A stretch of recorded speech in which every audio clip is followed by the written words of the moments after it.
In the last session, we looked at systems, we looked at systems thinking, we looked at how understanding of systems can be applied to the quality management system itself, and how it can help you manage quality within organizations. In this session, we're going to explore that a little further in terms of systems that are actually more complex in terms of they're changing, they're moving, they're less predictable.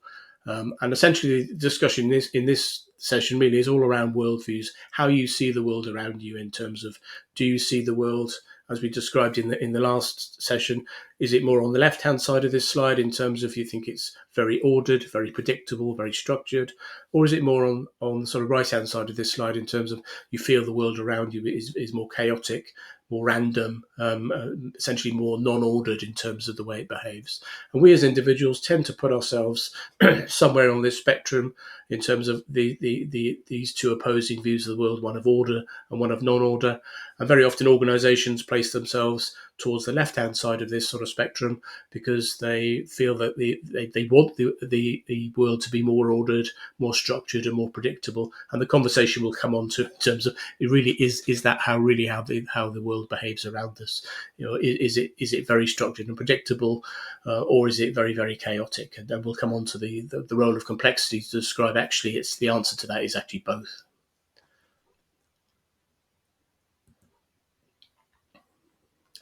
So if you explore the sort of the ordered world, and the ordered state is very often described in Newtonian mechanics. So this is the movement of moons and planets around the sun. So basically you can actually understand the inputs and outputs, and you can understand forces and opposite forces. And basically you can mathematically describe the world such that you can predict when the sun's going to rise, and where planets are going to revolve around their respective suns, etc. So essentially, you can come up with, through Newtonian mechanics, a very structured description of the world around you. So this has been around for many hundreds of years in terms of our ability to look around into the environment and see the world around us, and actually put some maths around it in terms of showing that at times it is very, very predictable and very ordered.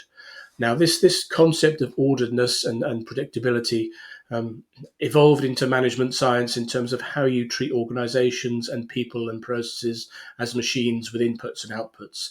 And this machine thinking, when you look at your management system, is actually apparent in many of the things that you measure. So it's apparent in the KPIs. You predict, or you can measure certain attributes of your quality system. The whole management science and the concept of management science expects that through an individual, a manager, you can make things happen, and you've got a degree of control over the system.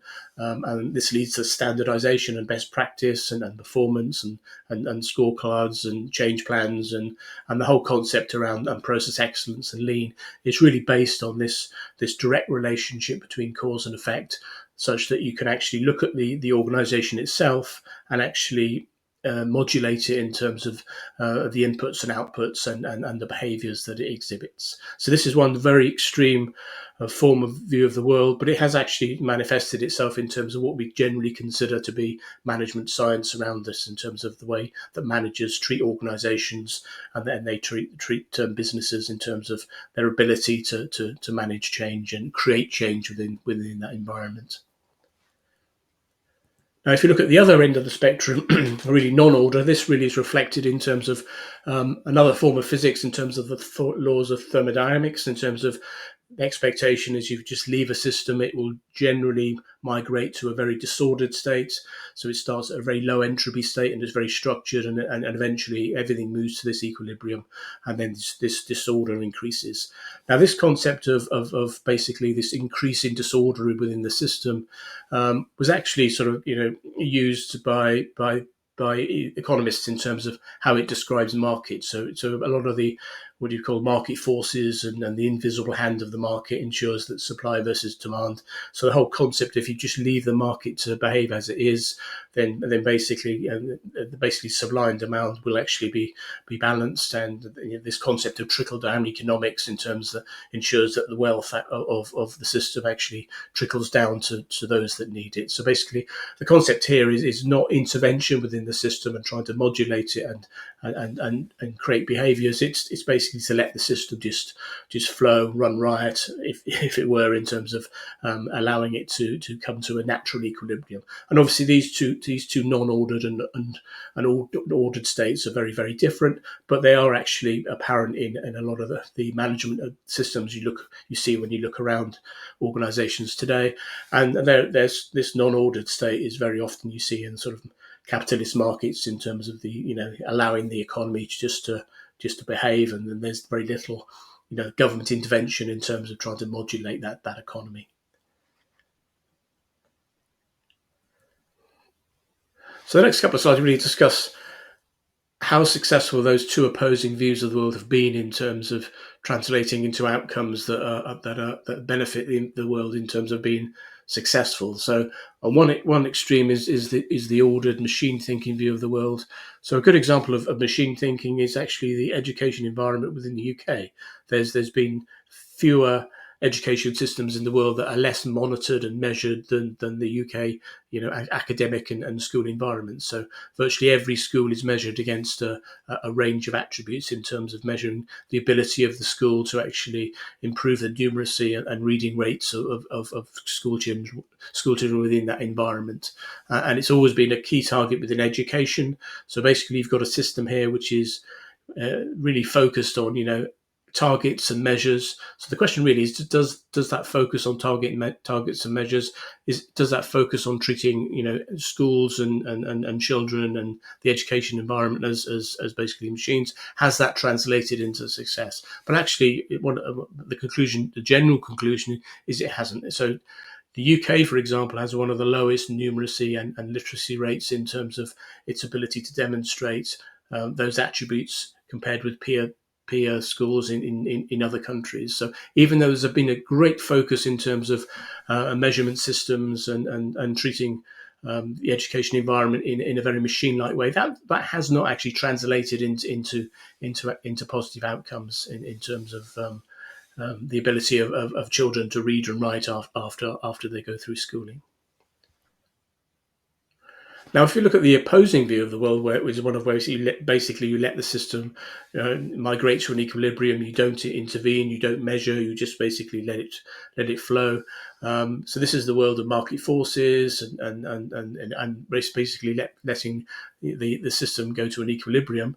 So really, the question is, how successful has that been in terms of delivering outcomes? So if you look at in terms of one measure is in terms of how unequal wealth is across society.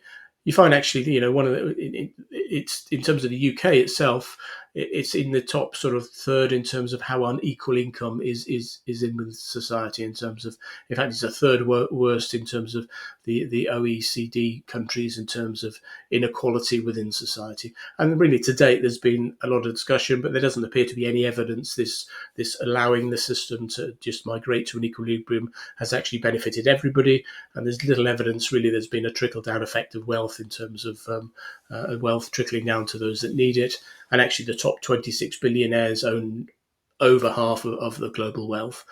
So really, this slide talks to actually, if you do leave the system just to run riot, but basically just let it go to equilibrium, then the outcome of that is not necessarily beneficial for everybody. So you could question the success of actually doing that in terms of its ability to make the world a better place. Now, complexity sits in the middle between these two extremes of the world of order and non-order or disorder.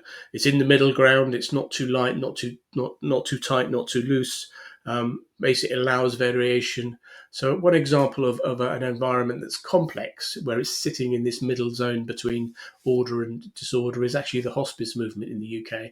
Now, it's generally recognised that the hospice movement in the UK is one of the best in the world in terms of it's got very tailored solutions for hospices. They are very often in the environment they're in churches, in communities, and obviously to set up a hospice, you need to follow some degree of order. You have to obey a certain number of regulations in order to set up a hospice. So there's a degree of structure around that. You don't expect to set up a hospice and there'd be no sort of regulation at all. But in the UK, that within this structure, there is a large degree of freedom of how you do that in terms of how you interpret and how you meet those requirements in terms of setting up a hospice. So this is where hospices sit in terms of this middle zone between the order and disordered ends of the spectrum. And this is believed to be one of the reasons that the hospice movement has been so successful in the UK, is it sits in this middle zone between these two poles.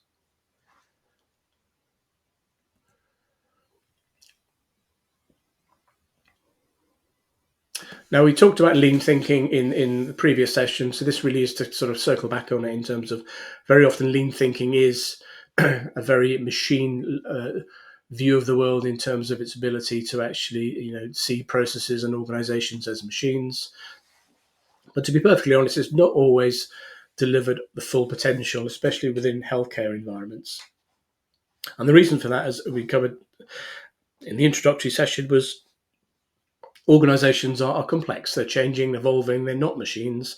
And as we described in the previous session, the QMS is a moving beast. It's a system, and we'll come on to it. It's what is known as also a complex adaptive system in terms of the way that it behaves. And essentially, this has evolved in the sort of thinking over the last couple of years in terms of how the quality system and organizations behave, in terms of applying some of this newer thinking in terms of around how complex systems behave to better understand quality systems and quality organizations.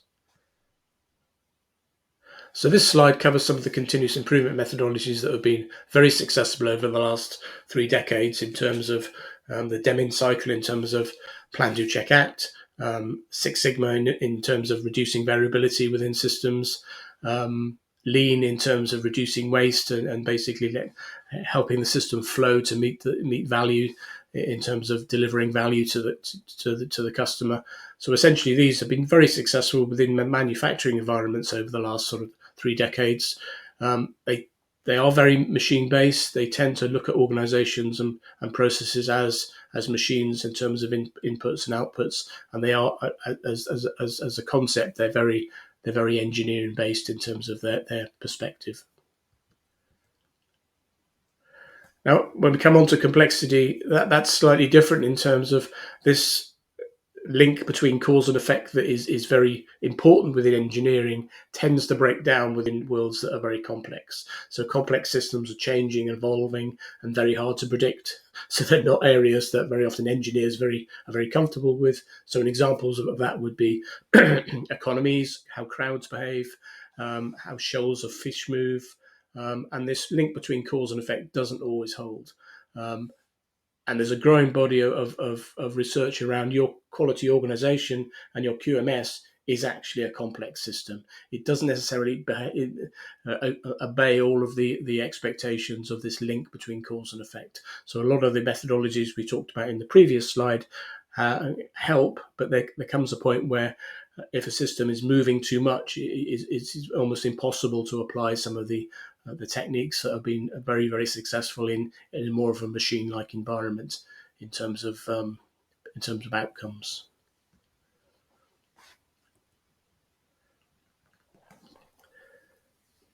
So the concept of complexity has been around for many years. It talks about open systems, systems that emerge, and we'll come on to patterns and how complex systems behave.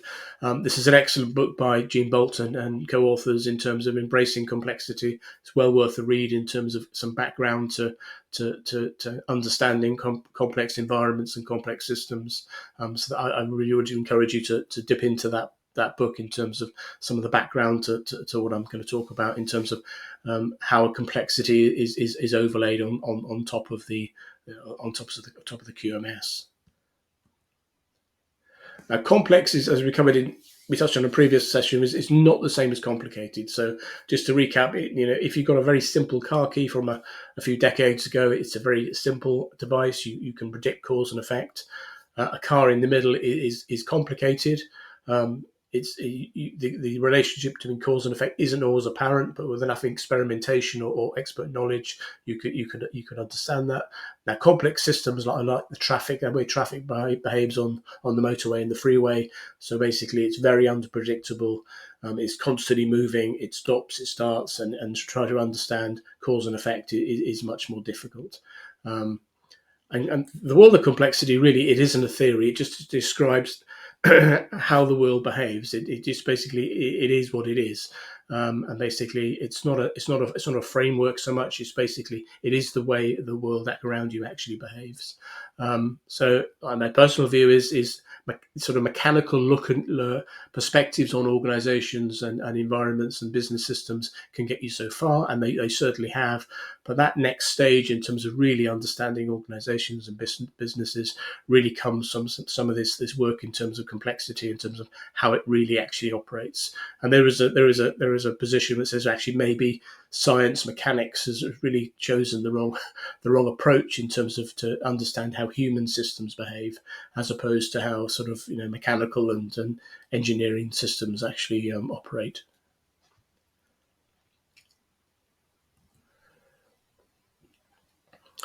So I said there's a growing body of evidence that the QMS should be looked upon as not just a system, as we covered in the last section, but also a complex adaptive system. So it has degrees of complexity, and it can adapt over time. So really, the next few slides will sort of explore that more in terms of what that actually means in terms of the QMS, and later on what that actually means in terms of how you manage it.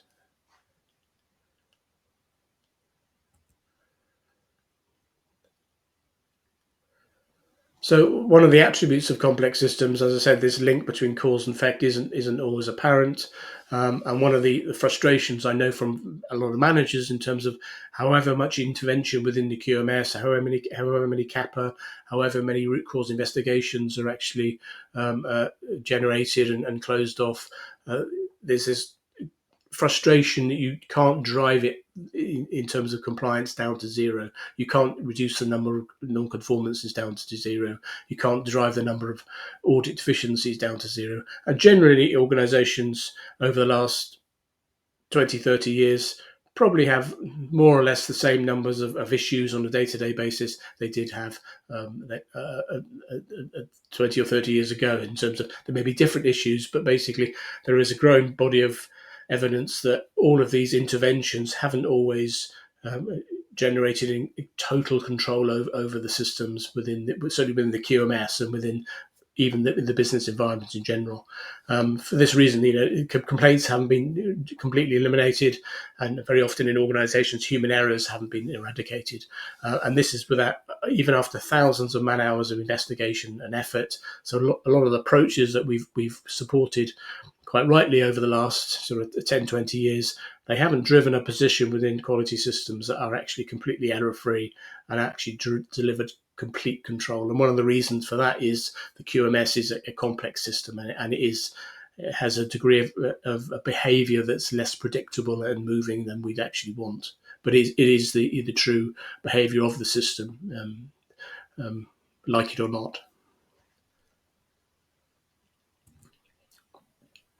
So essentially, this covers some of the subsequent slides in terms of our requirement to supplement our approach. So we're not saying we're going to throw away the lean thinking and the process excellence and control and all of the rigor we talked about in previous sessions, but really we need to supplement that with actually something else. And it's not essentially haven't been working as hard as we should over the last 2-3 decades. There is a growing body of evidence that we've been maybe even applying the wrong effort in the wrong way. So basically, this is some of the content I'll come on to in terms of how complexity and understanding complexity can actually help you better understand organizations to move forward. So if you look at some of the behaviors of complex systems, one of the main ones is this relationship between cause and effect is confounded. So it doesn't know there's no always a link between cause and effect, and in fact, in many ways, it can have no meaning. Essentially, the system is constantly changing and hard to predict, and even in the act of measuring the system it can perturb it in terms of generating a change in the system's behaviour. And essentially, there's at times there's no such thing as root cause in a complex system. So that phrase is very hard to hear for an engineer in terms of, well, actually, this is a system I can't get to root cause. So a lot of the methodology we covered in the previous session in terms of drilling down to root cause events and actually applying kappa in a complex system, that's very often not possible because the system is continually changing. There's no one root cause. It's being replaced and the system's constantly moving. That doesn't mean that those tools aren't important and useful, because essentially there are times when the system is static and you can predict and you have a degree of control and you can predict behavior and you can get to root cause and put in appropriate kappa. But when the system's behaving in a very complex manner, then one of the attributes is that you can't actually get down to root cause, and you can't do the sort of things that we covered in the previous sessions.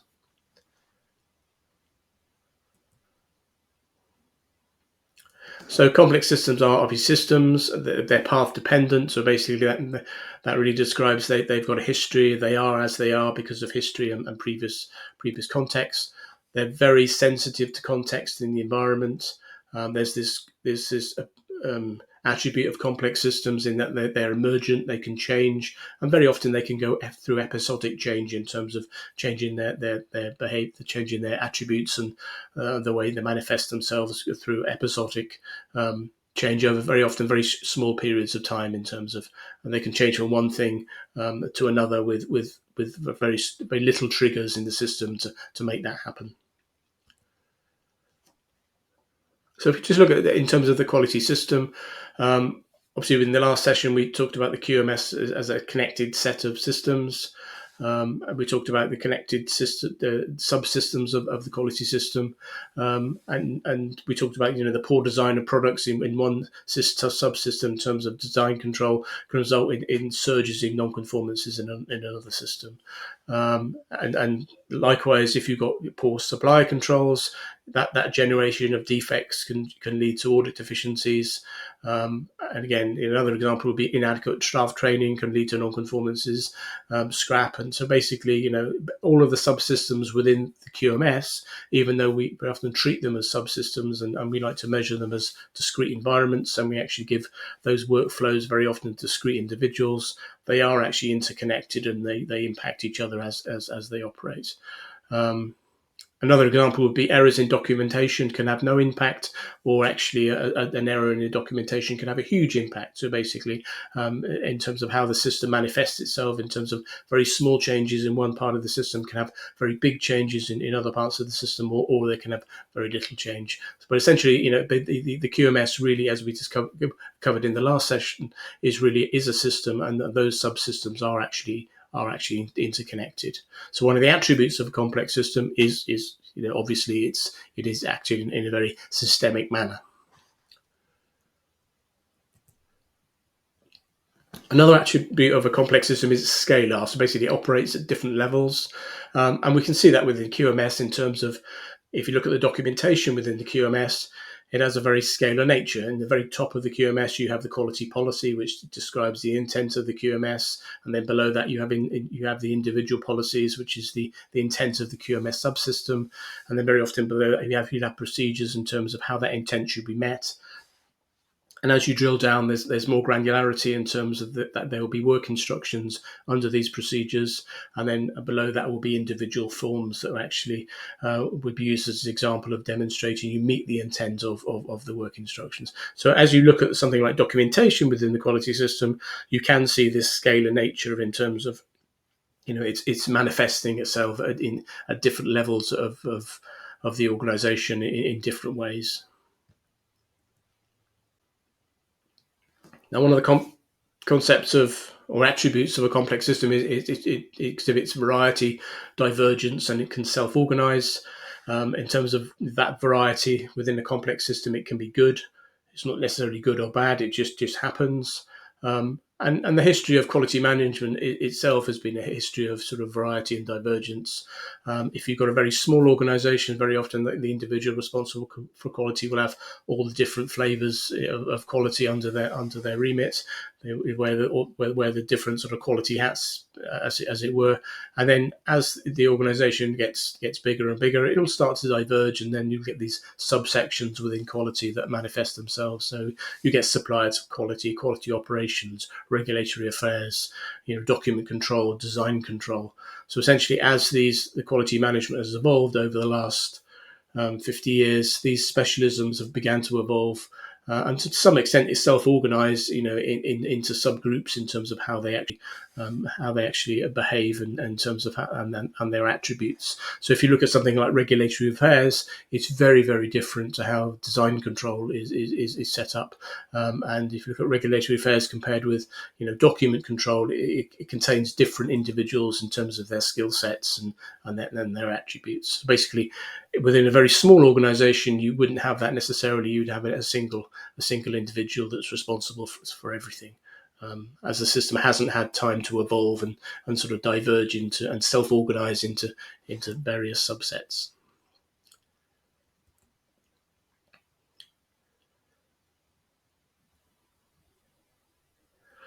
One of the attributes of complex is that they can diverge. So basically, they can go down different paths. So an example within the QMS of the system, evolving or diverging is documentation. So very often, documentation with the QMS, it will actually describe something, but it will describe the intent of how it should be performed, as opposed how it is actually performed on a day-to-day basis in terms of its execution. And very often, the documentation will reflect how the manager sees the process, being executed, as opposed to how it's executed in the real world. So this divergence becomes an issue in audits, because there's a divergence between what is written state and the really what is done state, and this obviously causes compliance issues as the documentation starts to diverge from reality. So one attribute of complex systems is that they have the potential to diverge in multiple directions if you let them. Now, divergence isn't always a bad thing. It causes an opportunity in terms of it can create new opportunities, so it can create new possibilities. And divergence and new ideas and different thinking is actually quite useful. And actually, it can support innovative approaches in terms of different ways of doing things. So divergence shouldn't be considered to be always a bad thing. Obviously, in the context of the QMS, it can be a bad thing, because obviously, if it's constantly changing and moving, then it's very hard to control. So there's a bad side to divergence, but there's also, and we'll come on to, a good side to divergence in terms of its ability to actually foster new ideas and new ways of thinking and new approaches.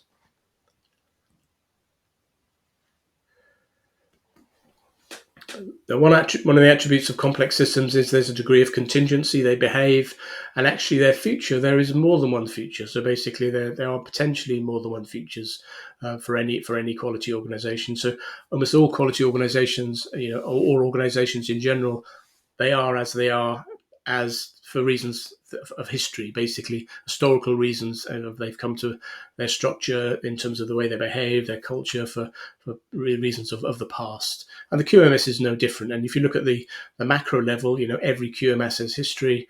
And if you go down into the documentation, and you can see within the documentation within your QMS, you'd see islands of very specific direction, within a sea of general guidance. And very often that very specific documentation bolted on is the output of audit observations and CAPAs in the past, in terms of you've added to the documentation in terms of adding these extra requirements. However, there comes a point, if you keep adding to the quality system and you keep bolting on and keep adding this extra weight, this causes a large degree of dead wood within your quality system, and basically, and in the same way that dead wood prevents organisms from sort of evolving and moving forward in terms of your QMS, it'll prevent you from being able to adapt, and eventually your QMS will collapse under its own bureaucracy. And really the challenge and the ongoing discussion within this module, if not the whole book, is when to prune back and actually allow new growth to sort of come through versus not touching the QMS and making sure that you keep what is good and what is valuable within the QMS. And you as a leader have a huge role in terms of how you influence the direction the quality system takes.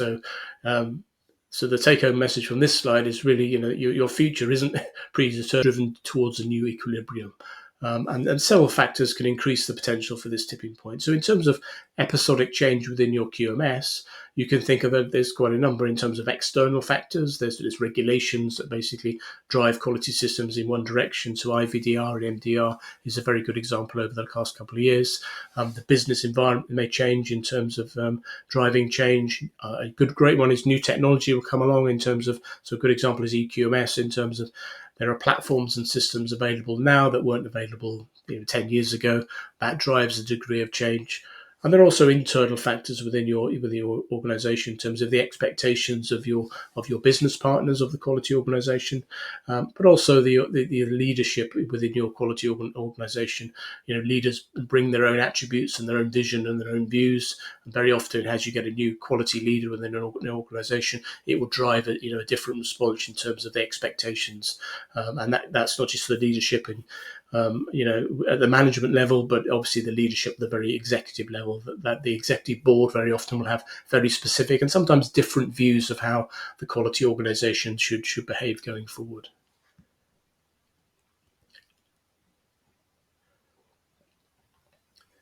So we talked about this ordered world, and we talked about disorder and complexity. So really, this one explore in the next couple of slides what that means in terms of practice. Now, one of the frameworks that David Snowden put together in terms of something that could help you actually manage the organizations and scenarios, he termed the Cynefin framework. So basically, it's a framework to aid decision making. So basically, it describes the world in really sort of four different ways. So on the right-hand side of this slide, you've got the very ordered world, and we've talked about it. And so the bottom right of this sort of quadrant is the very simple, obvious world where there's a direct relationship between cause and effect.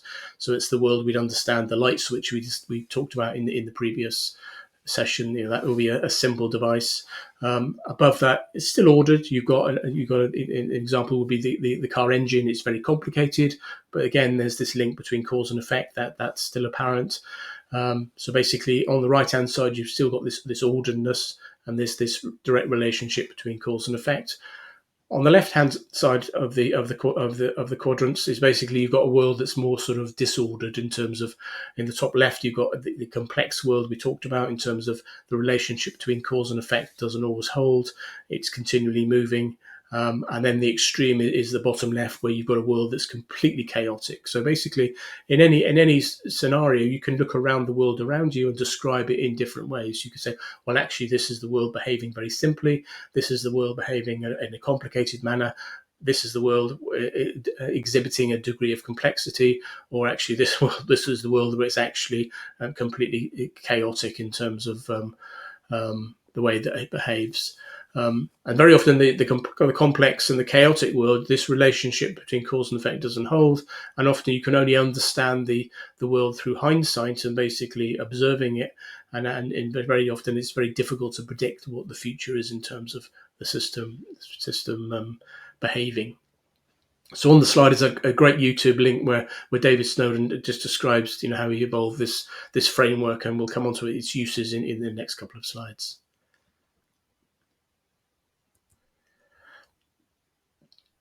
So the question you probably got is, well, this is great. This is very sort of philosophical in terms of how you describe the world. What does that mean to me in practice?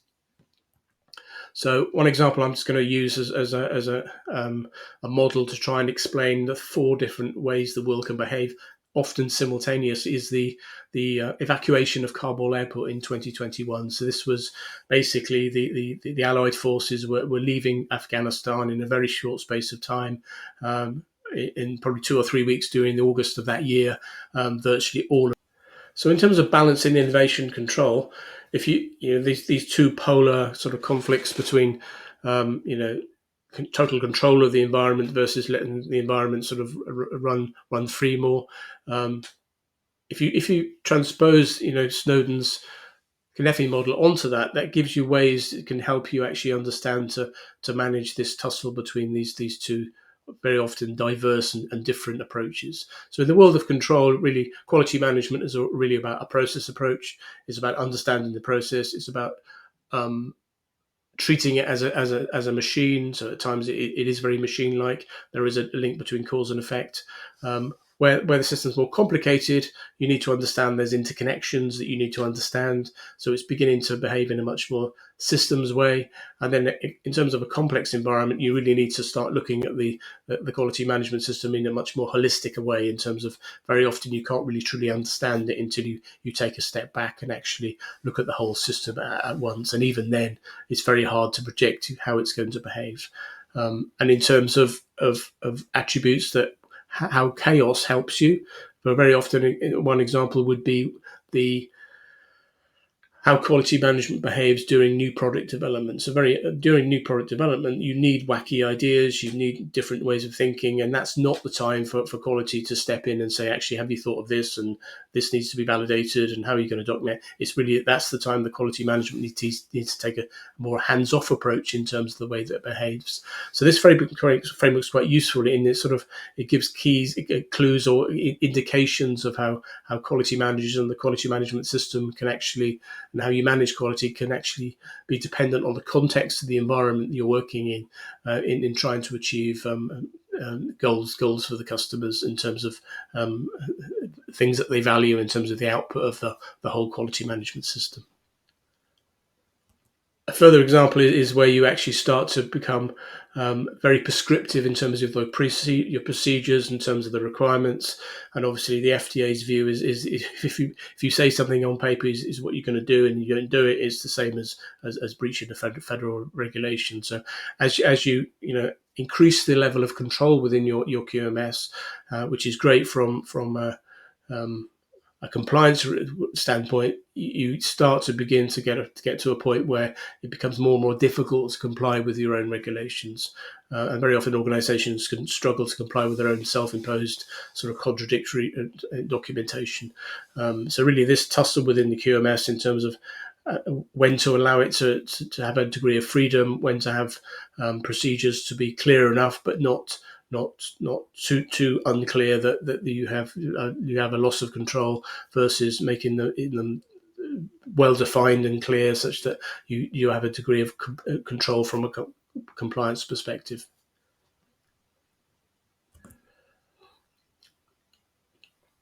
And how you balance really those two poles really are back to a discussion we had in the previous session in terms of how you manage risk, and it deals with how you deal with probability and uncertainty.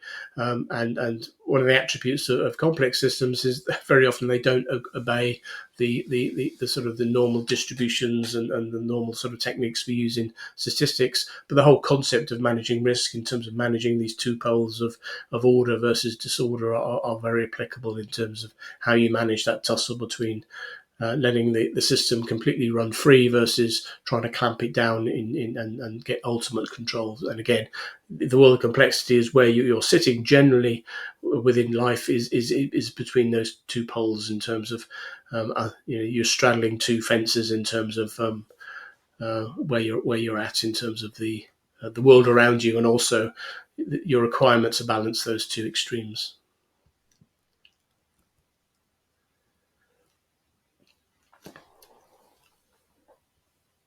The next area in terms of the way to modulate complex system is really is the model the appropriate leadership, and really within the quality system.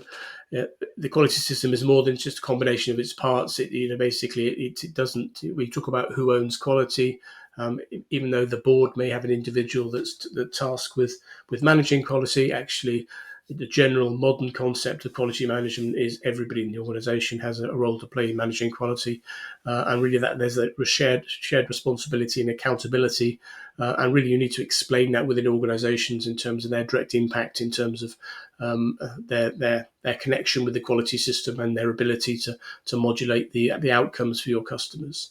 And there are different leadership styles, and if you get any sort of management book, there'll be a range of different ways to manage individuals. But in our opinion, the servant leadership style often fits is probably the best fit in terms of ensuring the QMS and the quality organisation serves the needs of different groups. And in terms of the stakeholders that you're serving to execute the quality system in terms of their needs.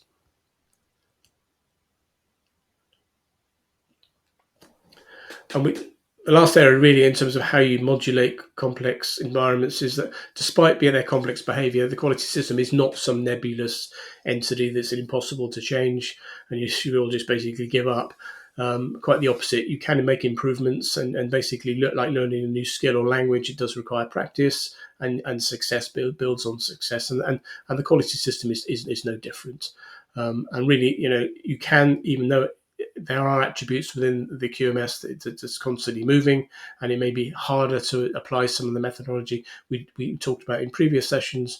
Really shouldn't let that deter you in terms of making changes. Basically you should be able to plan and basically move the quality organization to a better position, and we'll come on to that in one of the sessions on how to build a transformation map in terms of um, your ability to move the QMS in a sort of stage-like manner over the next 2-3 years. And very often, even when you have these plans, the way that the complex systems confound you is that very often the world intervenes, and basically it's very difficult at times to execute that plan when the world sort of interferes. And one of the quality practitioners, he noted that very often there's the apparent failure of a highly structured and management driven approach was actually replaced with a much better approach, was where you make it up as you go along. So there's a degree of understanding that even though you have a plan, at times you will have to sort of react and at times make it up as you go along, because that's the way that complex systems are sort of interfering with your best laid plans. And very often these unplanned ways of doing things very often open up new ways of thinking. So even this very unstructured approach to problem solving and continuous improvement actually do open up new ways of thinking. And so it's not completely negative in terms of it does have use, because it does spawn new ways of doing things.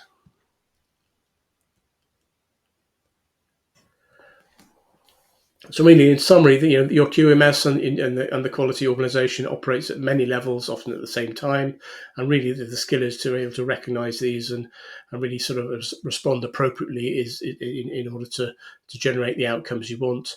And very often it requires quality to intervene and be very controlling. And at times it requires quality to take a step back and just observe and understand. And then at other times it requires quality to enforce and basically, control and make and get order very, very quickly if you're moving into a very chaotic situation. As a complex adaptive system, a QMS can be unpredictable and changing, and that cause and effect sort of relationship, it may have gone, and very often that can be a bit frustrating or even scary for individuals where you like to see the world that's very structured.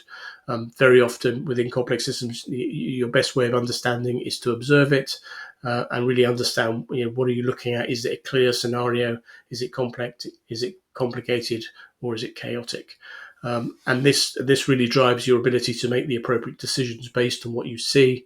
And very often, deciding to do nothing is still a correct decision. So very often you don't need to go and make a decision straight away, but very often it's better to understand the scenario and the environment that you're looking at in terms of how the QMS is behaving. And again, in terms of your outcomes and the outcomes you're trying to drive, it's back to the customer in terms of they are the reference point for your decision making.